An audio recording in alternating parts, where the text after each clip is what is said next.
அம்மா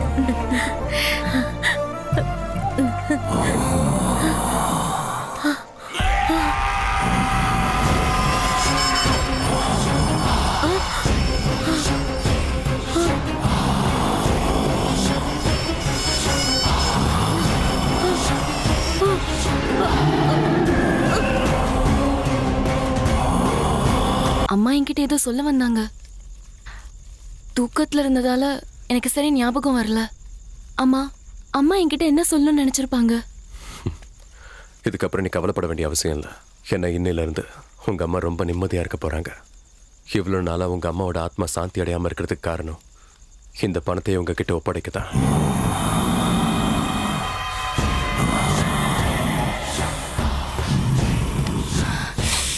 சிவா, இதோ நாத்து அடிக்கிற மாதிரி இல்ல? சுடுகாட்டில் நின்றுகிட்டு இருக்கல பிரியா, அப்படித்தான் இருக்கும். வீட்டுக்கு போய் குளிச்சுட்டா எல்லாம் சரியாயிடும். சரளா தன்னோட பொண்ணோட கனவுல வந்து பணத்தை பத்தி சொல்லியிருக்காங்க. அதோட அவங்க அம்மாவாசை அன்னைக்கு செத்து போயிருக்காங்க. இதையெல்லாம் வச்சு பார்க்கும்போது ஊருக்குள்ள ஏதோ கெட்டது நடக்க போகுதுன்னு தோணுது.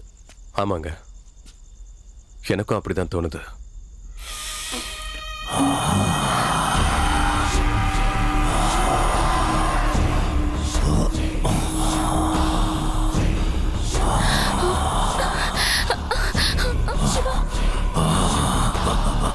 சிவா, வா வீட்டுக்கு போலாம். வர மறுபடியும் அமாவாசை நாளைக்கு வர.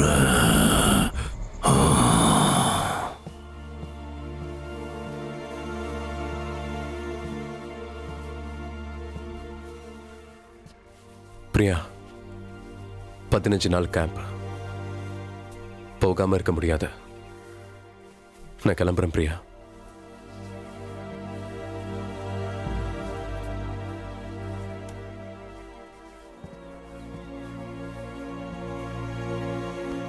பிரியா,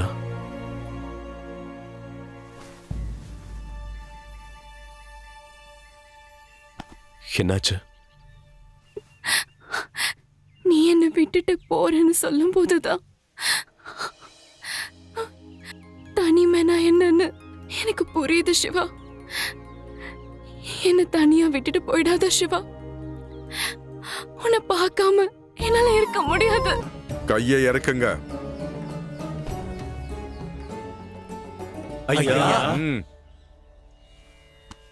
எல்லாரும் உங்க கண்ணை மூடிக்கிட்டு உங்க குல தெய்வத்தை வேண்டிக்கோங்க. கண்ணை திறங்க. ஐயா, இப்போ கொஞ்ச நாளாவே ஊருக்குள்ள வயசுக்கு வந்த பொண்ணுங்களெல்லாம் காரணமே இல்லாம அநியாயமா செத்து போறாங்க. இவங்க எல்லாரும் எப்படி திடீர்னு சாகுறாங்கன்னே புரியல. நாங்க எவ்வளவோ ஆலோசனை பண்ணி பார்த்துட்டோம் ஐயா, எங்களுக்கு ஒண்ணுமே பிடிபடல. சரளாவோட மரணத்தால தான் நாங்க எல்லாருமே இப்போ ஒன்னா உங்களை பார்க்க வந்திருக்கோம். அந்த சரளா செத்து போனதுக்கு அப்புறம் ராத்திரி தான் பொண்ணோட கனவுல வந்து பணத்தை எங்க ஒளிச்சு வச்சிருக்கேன்னு சொல்லியிருக்கா. இது எல்லாத்தையும் வச்சு பார்த்தா ஊருக்குள்ள ஏதோ நடக்கக்கூடாத சம்பவம் நடக்க போதுன்னு தான் உங்களை பார்க்க வந்திருக்கோம். நீங்க சொல்றதெல்லாம் கேட்கும்போது சரியா 20 வருஷத்துக்கு முன்னாடி இதே மாதிரி நடந்தது ஞாபகம் வருது. தம்பி, உனக்கு என்னடா ஆச்சு? எழுந்து பாருடா. பயப்படாத, ஒண்ணும் ஆகாது. தேவையில்லாம பயப்படாதப்பா. அம்மா, அம்மா கொஞ்சம் பாருங்கம்மா. கொஞ்சம் பாருங்க. கண்ணு திறக்க மாட்டேங்கிறாம்மா. அம்மா,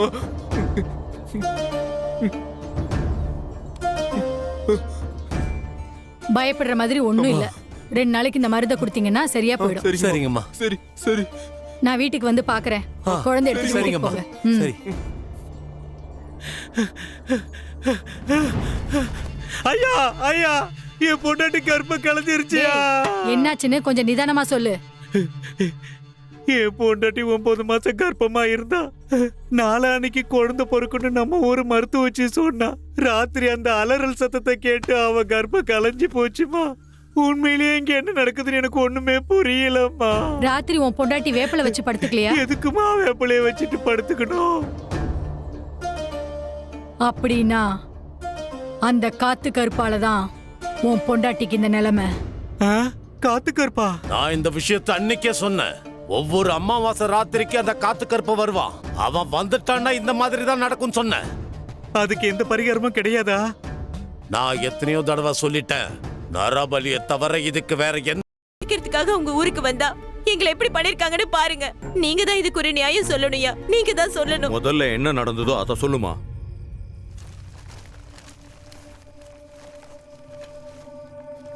அச்சச்சோ, எவ்வளவு வெள்ளையா இருக்கா.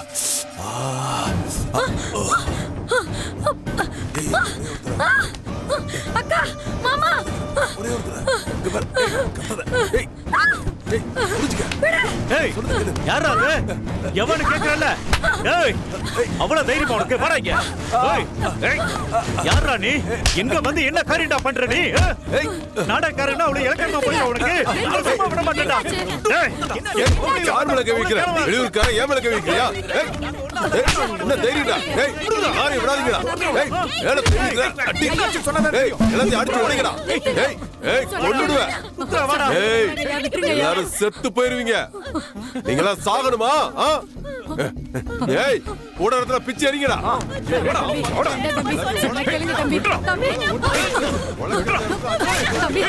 இதையே நடந்துச்சு.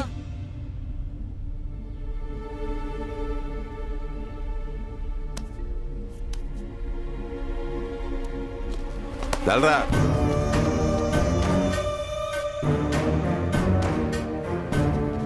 உடனே ஒண்ணு கூடிடுவாங்களே. நேத்து நைட்டே அவளை முடிச்சிருக்கணும். டேய் ரமேஷ், என்ன காரியம் செஞ்சு வச்சிருக்க? வெளியூர்காரங்க நம்ம ஊரை பத்தி எப்பவும் நல்லபடியா பேசணும். அப்படி செஞ்சா தான் நம்ம ஊர்காரங்களுக்கு மத்த ஊர்ல மரியாதை கிடைக்கும். ஐயோ, ஆனா நீ என்ன பண்ணிருக்க? பொழப்புக்காக நம்ம ஊருக்கு வந்த இவங்க கிட்ட உன் அடாவடித்தனத்தை காட்டியிருக்க. தப்புக்கு தண்டனை அனுபவிச்சு தான் ஆகணும். அவங்கள அவமானப்படுத்தினதுக்காக 5000 ரூபாய் கட்டி மறுபடியும் இந்த மாதிரி தப்பு செய்ய மாட்டேன்னு சொல்லி உன் மூக்கு மண்ல படுற மாதிரி மண்டி போடணும். என்னது? உன் மூக்கு மண்ல படுற மாதிரி மண்டி போடணும். ஏய்,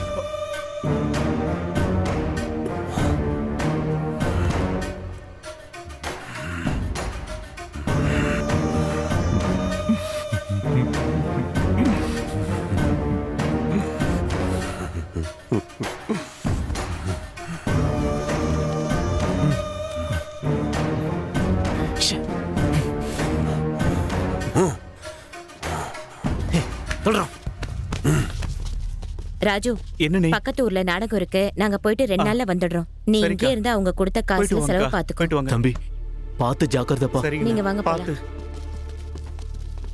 சரி வா, நம்ம அங்கேயே போயிடலாம். சாமி, சாமி, என்னாச்சு? சாமி இருக்காரா? இருக்காரு. என்ன விஷயம்? சாமிகிட்ட பேசணும். இங்கே இருங்க, வர சொல்றேன். என் ஊருக்கு வந்து என்னைய அசிங்கப்படுத்திட்டாங்க. அவங்களுக்கு ஏதாவது பண்ணணும் சாமி. கொன்னலாம். கொல்ல வேண்டாம் சாமி, அவங்களுக்கு ஏதாவது பண்ணணும் சாமி. கொல்லாம வேற என்ன செய்ய? அவங்க பண்ணது ஒன்னும் சின்ன தப்பு இல்ல. ஊர்ல தலை தூக்க முடியாதபடி பண்ணிட்டாங்க. ஐயோ, கொல்றதா? அதெல்லாம் ஒண்ணு வேணாம் சாமி. அந்த பொண்ணை எப்படியாவது அனுபவிக்கணும். அதுக்காக தான் நாங்க தாயத்து கட்ட வந்தோமே தவிர கொலை பண்றதெல்லாம் வேணாம் சாமி. விட்டுருங்க. டேய் வாடா. இல்ல. சரி, இனிமேல் அவனுக்கு கால் கை விளங்காதபடி பண்ணிடுற. அவனை போய் கூட்டிட்டு வா. நான் மயானத்துல இருப்பேன். அதான் அதான் வேணும் சாமி. நாங்க வரோம் சாமி. டேய் வாடா.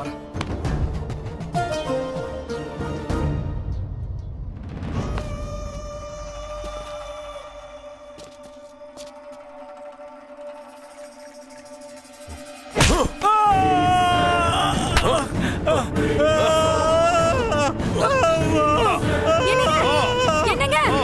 ஐயா, ஐயா அவரை விட்டுருங்க ஐயா. ஐயா, ஐயா அவரை விட்டுருங்க ஐயா. க்ளீம், க்ளீம். ஓம் காளியம்மா நமः. ஓம். ஐயா, ஐயா, ஐயா.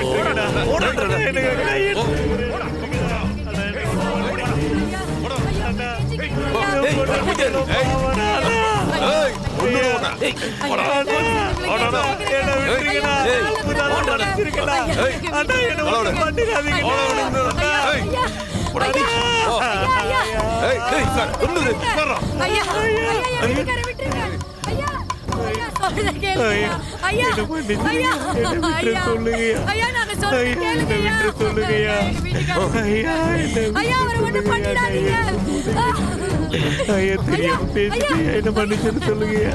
ஐயா என்ன விட்டுருங்கய்யா. இனிமே நான் அதெல்லாம் பண்ணுவாங்க. அந்த ஊரை விட்டு போயிடுறேன். எல்லாரும் கண்ணை மூடிக்குங்க. என்ன விட மாட்டேன். ஐயா என்ன விட்டு சொல்லுங்க. ஐயா என்ன எங்க வீட்டுக்கார போனதுக்கு அப்புறம் நான் இதுக்கு உயிரோட இருக்கணும். ஏன் சாமி இந்த மாதிரி பண்ணீங்க? ஏய், ஊருக்காக தான் இந்த பலி கொடுத்துருக்கேன். போ, யாருக்கிட்டே சொல்லக்கூடாது.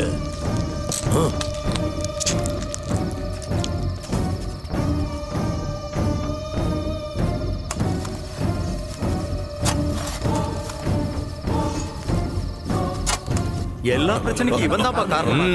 பின்ன இப்ப நடக்கிற மரணங்களுக்கும் 20 வருஷத்துக்கு முன்னாடி நடந்ததுக்கும் ஏதோ சம்பந்தம் இருக்குன்னு தோணுது. ஒரு காரியம் பண்ணுங்க. வர்ற அமாவாசை ராத்திரி உங்க ஊருக்கு காப்பு கட்டுங்க. அப்படியே செய்யறோம் சாமி. ம்